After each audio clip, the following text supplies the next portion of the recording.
Анжелика казак жигитин кидайт эттиби? Анжелика жолдошу менен элдешкени тууралуу баракчасына жазып чыкты. Албетте элдешүү бул жакшы жөрөлгө эмеспи? 3 кызга башка бир өз атасындай болмок беле. Бирок Анжелика урмат менен ажырашкандан кийин казактын миллионер жигити колун сурап жатканын кабарлаган эле.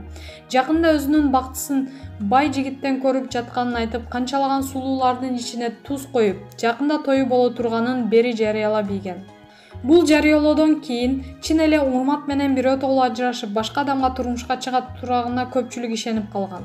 Депутаттыкка аттанууга камданган ырчы жолдошу менен элдешип, элдин жүгүн чогуу көтөрүүгө белсенип жатканын айтып чыкты. Эскерте кетсек, буга чейин да пандемия учурунда Анжеликаны урмат колдоп, кайрымдуулукта чогуу жүргөнү ачыкталган, бирок ага Анжелика жооп кайтарган эмес. Маалымат булагы Аргумент Чекит KG. Шаардык сот Алмазбек Атамбаевди 11 жылга кести. Бишкек шаардык соту чуу жараткан Крим төбөлү Азиз Батукаевдин мыйзамсыз бошотулушу боюнча кылмыш ишин карап чыкты. Маалыматта Азиз Батукаевдин иши боюнча айыпталгандарга Бишкектин 1-май райондук соту чыгарган өкүмдү күчүндө калтырды. Буга чейин 1-май райондук соту Алмазбек Атамбаевди 11 жылга эркинен ажыратып, экс-башкы прокурор Индира Жолдубаевага 5 миллион сом өлчөмүндө айып салынган. Жазаларды аткаруу мамлекеттик кызматтын башчысынын экс-кеңешчиси Калыбек Качкыналиев 2 жылга эркинен ажыратылды. Улуттук гематология борборунун мурдагы жетекчиси Абдухалим Райымжанов күнөөлүү деп табылып, бирок кылмыш жообуна тартуу мөөнөтү өтүп кеткендиктен ага жаза берилген жок. Бул жолу сот Атамбаевди 11 жылга эркинен ажыратуу боюнча чечимин күчүндө калтырды. Маалымат булагы Аргумент Чекит KG. Чапалак Баатыр мага Сооронбай Жээнбеков чалыптыр. Коомчулукка Чапалак Баатыр кайманаты менен таанылган Зарылбек Аликенов ага президент Сооронбай Жээнбеков чалганын жазды. Кече түнгү саат 12-де Сооронбай Жээнбеков Instagram баракчама достук жөнөтүптүр. Эмне болуп кетти экен деп таң калып, уктап калгам. Кийин мага видео чалы жасаптыр. Бирок телефонумдун үнүн өчүрүп уктап калгам. Укпай калыпмын. Бүгүн эртең менен кайра чалсам жооп берген жок. Кечинде жумуштан бошоп чалат го деп күтүп жаткам. Сооронбай Жээнбеков мени менен эмнени сүйлөшөйүн деди экен деп күтүп аттым эле. Менин чындык сөздөрүм же аткарган трюктарым жакканбы, болбосо өткөндө 5 мыйзам жаздым эле, ошолор жакканбы деп атам. Президенттер жөн эле чала бербейт го. Сооронбай Жээнбеков байке, мага өзүңүз чалып, достук жөнөтүпсүз, кайрадан чалуу күтүп жатам деп жазган Зарылбек Аликенов. Буга чейин Аликенов ага бир нече партиядан парламенттик шайлоого талапкер болууга чакыруу түшкөнүн жазган. Жогорудагы билдирүүсүндө да анын бул пикирин сындаган адамдарга тууралуу оюн айтып, ага күйөрмандык кылгандарды аларга кошулбоого чакырган. Маалымат булагы Репортер Чекит KG. Кубатбек Боронов. Билим күнү 1-класска барууга 150 000 окуучуга мектептердин эшиги ачылат. Билим күнү 1-сентябрда 1-класска баруучу 156 000 окуучуга менчиктин түрүндө карабастан мектептердин эшиги ачылат. Бул тууралуу өкмөттүн маалымат кызматына таянып Барометр билдирет. Ал эми калган класстардын бардыгы онлайн режимде окутулат. Быйылкы окуу жылы кандай өтөт деп элибиз күтүп жатат. Буга чейин министрлик бир нече варианттарды сунуштаган. Биринчиден, өлкө Сооронбай Жээнбеков баса белгилеп кеткендей, мектепке барам деп чыдамсыздык менен күтүп жаткан кичинекей балдарыбыздын тилектерин ишке ашырышыбыз керек. Биз да толук колдойбуз. 1-класстагы 156 000 окуучунун 100% мектептердин эшиктери ачылат. Баланын социалдык адаптациясы, окуу күндөмдөрү, колдун моторикасы өзүнүн жаш курагында калыптанышы абдан маанилүү.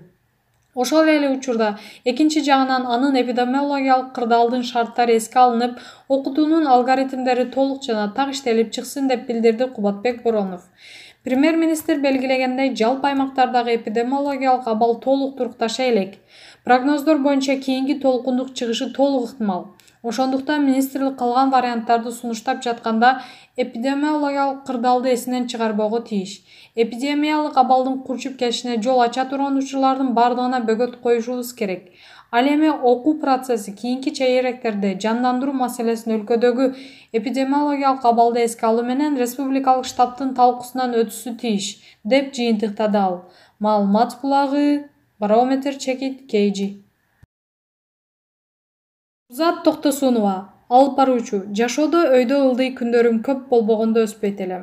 Бир нерсе үйрөнөм деген адам мен эч нерсе билбейм деген ойдон башташ керек, дейт заманыбыздын супер алып баруучусу Нурзат Токтосунова. Бул аптанын карманы менен дүйнө элинин тынчын алган вирус, инсандык балуулуктар, тагдыр тууралуу кенен маек курдук. Саламатсызбы, Нурзат? Дүйнө эли пандемия коркунучунда оор күндөрдү баштан кечирип жаткан маалда эмне менен алексиз? Саламатсыздарбы? Азыр адам баласы эмес, жер тазаланып, эс алып жатат. Күнүмдүк турмуш менен алып урушуп жүрүп, жер жүзүндө тынчтык болбой калган экен. Жер, аба, суу тазаланып, адамдардын аң сезими эс алып жатат. Жаратканыбыз үй бүлөңөрдү карагылачы, отургулачы деп айткандай болду. Албетте экономикалык тарабы башка маселе деңизчи, бирок Кудайдан берилген бул күндөрдү пайдалуу колдонуп, жакшы сабак алууга аракеттенүү керек. Бош убактыңарда адам баласына көңүл буруп, бири-бириңерди сүйүүгө, жеке инсандык сапаттарыңарды өнүктүрүүгө жумшагыла дейт элем. Үйдө жасалбай жаткан иштердин баарын аткарып, окулбай жаткан китептерди колго ала турчу мезгил келди. Жасалбай келген иштер сизде да бар бекен? Аябай көп. Кече отуруп алып бүт формаларымды жөнгө салдым. Топчусун кадап, тикчүсүн тигип дегендей. Айылдан энем чалып, сайма сайып эле үйдөн чыкпай калдыңар дейт. Эне сиздин тилегиңиз орундалып, мына кыздарыңыз үйдө отуруп калды деп күлдүм. Энем дайыма менин кыздарым көчөнүн кыздары, үйдө отурушпайт дейт. Кыялына биз да өзүнө окшоп үйдө шырдак шырып отурганыбызды каалачу. Экономикалык жактан жеке сизге кандай таасири тийип жатат? Жакында эле жолук салындым. Жашоодогу бул бурулуштун алдында мен эми ичкилик болгон жерлерге жолобойм. Тойлордун көпчүлүгүндө ичкилик бар дейт.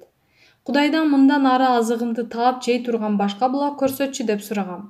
Чоң акча таап көнүп калгансың да. Бирок жолдошумдун тапканы, курстарым, онлайн окууларым менен ачыкка калбасымды түшүндүм. Азыркы абалда деле эч ичимде көрө жатарсыз деген ойдомун. Элдин башына түшкөндү бирге көрөбүз. Эгер чынында эле каатачылык кете турган болсо, сени жыйнап койгон 30 кап унуң куткарбайт. Баласы ачкадан ыйлап жаткан бирөө келип бир кабын тартып алат. Үйдө олтуруп калгандарга өзүңөрдү өнүктүргүлө деп жатасыз. Өзүн өнүктүр деген сиздин көз карашта эмне?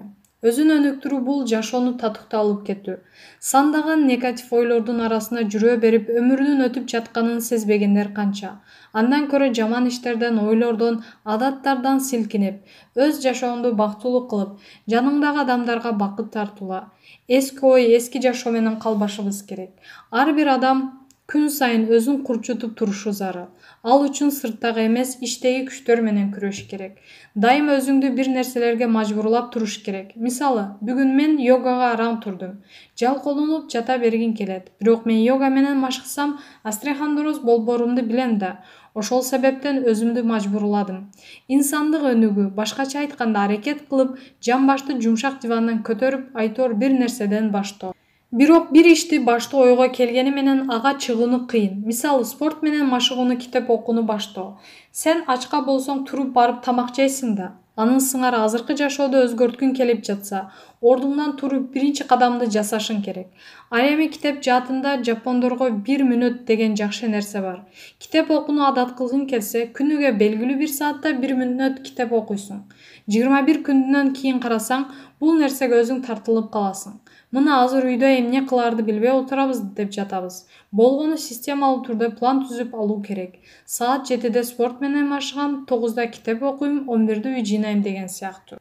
Адамдарды өнүктүрөм, билим берем деп жан үрөп келесиз. Андан сиз эмне табасыз? Менин жаным кейиген нерсе ошол эле социалдык тармактагы баракчалар аркылуу негативдин көптүгү.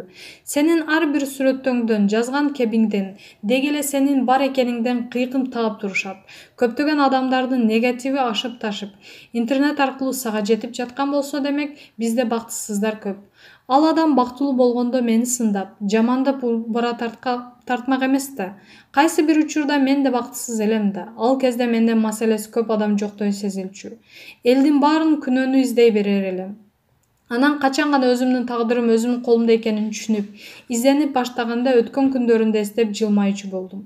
Аз эле калкпыз, бири-бирибизди ушактап жашагандан эмне таптык?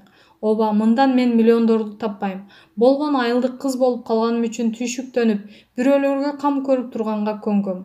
Айылдан эле мага окшогон балдары резиденция президенттердин алдында сүйлөсө дейм. Адам адамга таасир бере алат. шыктандыра алат. Кимдир бирөө мени көрүп жакшы нерсеге умтулган болсо, ал менин жеңишим. Адамдар менен иштегенди жактырам. Бара-бара психолог боло баштайт экенсиң. 4 кесибим кылып психолог тармагында билим алсам деп жүрөм.